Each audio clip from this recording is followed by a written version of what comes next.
Assalamualaikum warahmatullahi wabarakatuh. Waalaikumsalam warahmatullahi wabarakatuh. Yang saya hormati Ibu Putri selaku pengampu mata pelajaran agama Islam, dan yang saya banggakan teman-teman kelas 12 IPS 1. Alhamdulillahirabbil alamin, wassalatu wassalamu ala asrofil anbiya'i wal mursalin wa ala alihi washabihi ajmain, amma ba'du. Nah, sholawat pertama-tama mari kita panjatkan puja dan puji syukur kita terhadap kehadiran Allah Subhanahu wa Ta'ala yang telah melimpahkan nikmat sehat kepada kita semua. Tak lupa sholawat serta salam semoga selalu tercurahkan kepada Nabi besar kita, Nabi Muhammad Sallallahu Alaihi Wasallam, yang insya Allah semoga kita mendapatkan syafaatul uzma di hari akhir nanti. Pada kesempatan kali ini saya akan membahas mengenai dosa sebab munculnya musibah.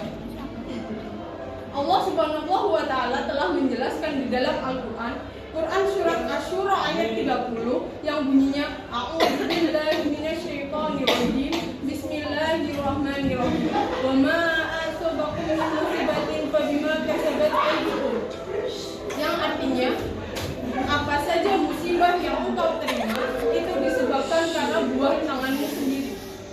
Musibah dapat berupa sakit. Musibah identik dengan hal-hal yang tidak mengenakan bagi kita. Contohnya yaitu sakit.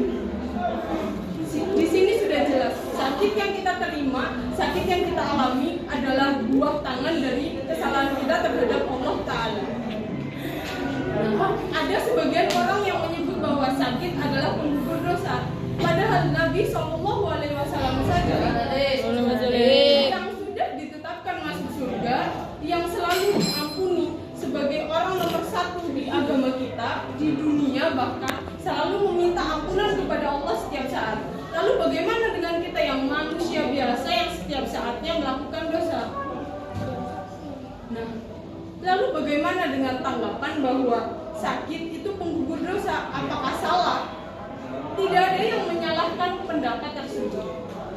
Namun perlu diingat, Allah sudah menuliskan di dalam Al-Quran surat As-Sajdah ayat 21 yang bunyinya A'udzubillahi minasyaitonirrajim, Bismillahirrahmanirrahim, walanziqallahu minal azabil adna dunal azabil akbar. Sungguh aku timpakan siksa kecil di dunia atau siksa dekat kepadamu, yaitu sakit, sebelum aku timpakan siksa besar di akhirat, yaitu api neraka. Jadi di sini sudah jelas, sakit itu bukan jembatan, itu bukan jalan untuk kita menuju pengampunan dari Allah. Ini sakit yang Allah timpakan kepada kita, ini berupa siksaan yang sangat ringan di dunia. Namun tidak ada yang menyalahkan stigma ataupun pendapat para ahli ataupun apa itu yang mengatakan bahwa sakit adalah penggugur dosa. Sakit bisa kita gunakan sebagai jalan, sebagai cara untuk kita menggugurkan dosa. Namun apabila ada seseorang yang ditimpakan sakit oleh Allah Ta'ala, tetapi ia tetap mengingat Allah dalam keadaan apapun, seperti yang tertera dalam Al-Quran surat Ali Imran ayat 190 yang bunyinya A'udzubillahi minasyaitonirrajim, Bismillahirrahmanirrahim, alladzina yadhkurunallaha qiyaman wa qu'udan wa 'ala junubihim. Orang yang cerdas adalah orang yang selalu mengingat Allah dalam keadaan berdiri, duduk, ataupun berbaring. Mengingat Allah bisa dengan cara apa? Bisa dengan sholat, zikir, membaca Al-Quran, sholawatan. Kalau sholat nggak bisa berdiri, qiyaman wa qu'udan wa 'ala junubihim. Islam tidak pernah mempersulit para umatnya untuk beribadah kepada Allah. Dan apabila ketika ada seseorang yang ditimpakan sakit, yang mau mengakui kesalahannya kepada Allah Ta'ala, yang mau meminta ampunan kepada Allah Ta'ala, ya Allah, apabila sakit ini dikarenakan karena kesalahan saya sendiri, maka ampunilah saya. Apa kaitannya sakit dengan akhlak? Saya akan langsung beri contoh di sini. Apabila ada seseorang yang pernah berkata kasar, kotor, merendahkan orang, atau bahkan perkataannya itu sering menyakiti hati orang, maka insya Allah orang itu akan terkena sariawan. Apabila ada seseorang yang pendengarannya kurang atau bisa dibilang tuli, maka insya Allah orang itu adalah tadinya pernah melakukan, kalau dinasihati itu tidak mau mendengarkan dan sukanya membantah.